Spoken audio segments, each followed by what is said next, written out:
Question number 7।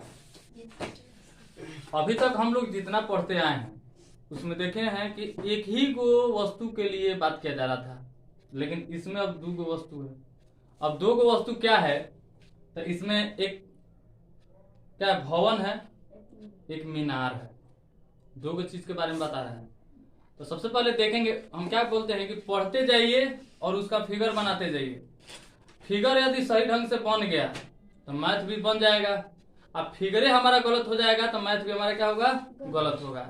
इसके लिए सबसे पहले हम लोग को क्या सुधारना होगा, फिगर सुधारना होगा। चलिए ध्यान से देखिए, तो बताते हैं भूमि के कह रहा है कि एक बिंदु से, भूमि के एक बिंदु से, मान लेते ये भूमि है, नीचे भूमि किसी एक बिंदु से, इसमें कितने बिंदु हैं, दो बिंदु हैं। किसी एक बिंदु से कह रहा है 20 मीटर ऊंचे भवन के शिखर पर लगी। 20 मीटर ये क्या है, भवन है। ये क्या है हमारा भवन, ठीक है। ये 20 मीटर है। अब कह रहा है 20 मीटर ऊंचे भवन के शिखर पर, ये भवन का शिखर कहाँ है, ऊपर है। ये शिखर पर कह रहा है एक संचार मीनार के तल और शिखर के उन्नयन कोण क्रमशः 45 से 60 डिग्री है, तो मीनार की ऊंचाई ज्ञात करें। ये हमारा भवन है। इसी पर एक क्या लगा हुआ है, संचार मीनार ना। संचार मीनार पता है, जैसे किसी के घर पर बहुत जगह जाएंगे देखेंगे ना, तो घर पर टावर वावर लगा हुआ रहता है ना, छोटका छोटका टावर वावर लगा हुआ रहता है। उसी तरह से मान लीजिए कि इसके घर के ऊपर यानी कि शिखर के ऊपर से एक संचार मीनार लगा हुआ है। अब कह रहा है कि संचार मीनार के तल और शिखर के, तो संचार मीनार हमारा ये है, इसको हम डिनोट कर देते ए बी सी, इसको मान लिए डी। तो संचार मीनार ये है हमारा ए बी। तो ए बी का मीनार के तल, एक तल से बन रहा है कौन, एगो कच्ची से शिखर से बन रहा है कौन, दूगो से कौन बन रहा है जी। तो एगो से 45 डिग्री बन रहा है, एगो से कितना 60 डिग्री बन रहा है। तो 45 डिग्री तल से बन रहा है, इससे हमारा 60 डिग्री बन रहा है। समझ में आ गया। अब कह रहा है कि मीनार की ऊंचाई ज्ञात कीजिए। तो मीनार हमारा कहाँ है, शिखर के ऊपर है। मीनार हमारा है ए बी। इसको हम लोग ऊंचाई ज्ञात करना है तो एच मान सकते हैं कि नहीं मान सकते हैं, एच मीटर।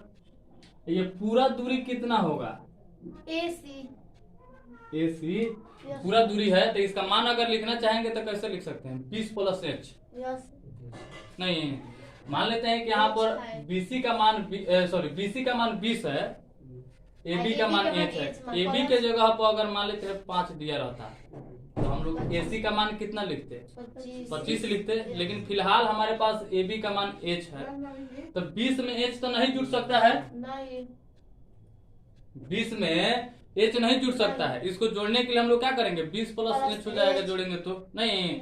तो चलिए देखिए, ये हो जाएगा AC का मान हो जाएगा 20 और प्लस हो जाएगा H। कोई दिक्कत। अब आएंगे, यही H को हमको निकालना है। तो देखेंगे कि मीनार का भी आधार हम लोग का CD हो रहा है और ये भवन का भी आधार हम लोग का CD ही हो रहा है। समझ में आ गया। तो दो गो त्रिभुज बन रहा है। कौन कौन त्रिभुज बन रहा है, एगो BCD बन रहा है और एगो ACD बन रहा है, बड़का पूरा। समझ में आ गया।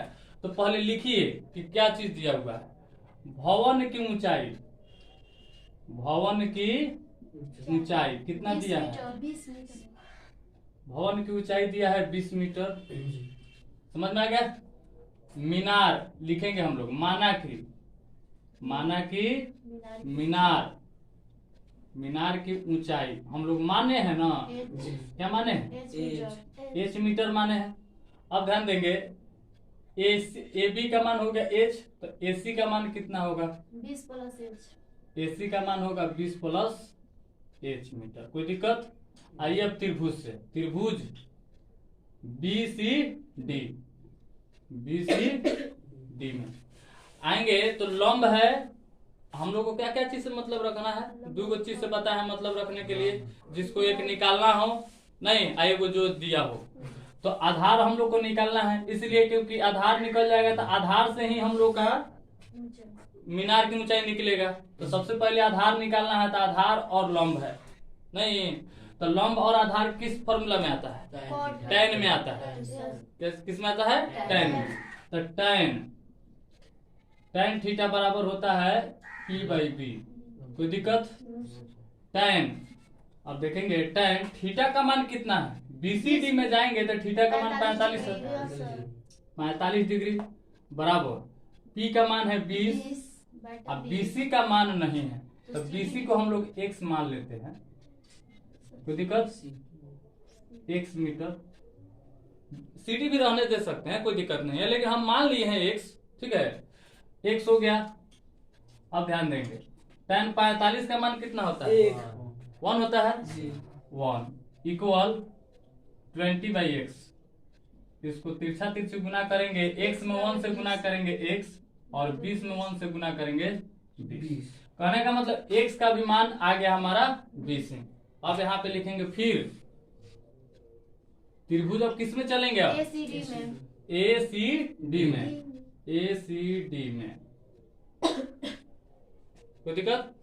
इसमें भी आएंगे तो लंब और बटा आधार, तो इसमें भी tan लगेगा। tan थीटा बराबर हो जाएगा p/b। tan कितना डिग्री होगा इसमें?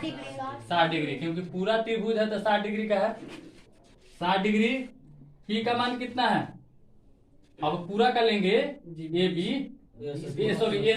AC का मान कितना लिखे हैं? 20 प्लस h बटा, अब BC का मान x है ना, ध्यान देंगे। tan 60 का मान कितना? √3 20 प्लस h बटा x का मान आ गया है मेरे पास, कितना आया है? 20 आया है। अब इसको क्या करेंगे? तिरछा तिरछी गुना करेंगे, 1 मान सकते हैं ना, अब तिरछा तिरछी गुना कर देते हैं। 20 प्लस h में 1 से गुना करेंगे 20 प्लस h, इसमें गुना करेंगे तो 20√3। कोई दिक्कत नहीं ना है? अब देखेंगे h का वैल्यू हमको निकालना है, तो h को हटा लेंगे और 20 को उधर भेज देंगे। 20 को जब उधर भेजेंगे तो क्या हो जाएगा? माइनस, ये हो जाएगा h प्लस h इक्वल 20√3 और माइनस हो जाएगा कितना? 20। तो 20 कॉमन ले लेंगे तो कितना बचेगा? √3 माइनस 1। समझ में आ गया? यही हम लोग का ऊंचाई निकलेगा। कोई दिक्कत?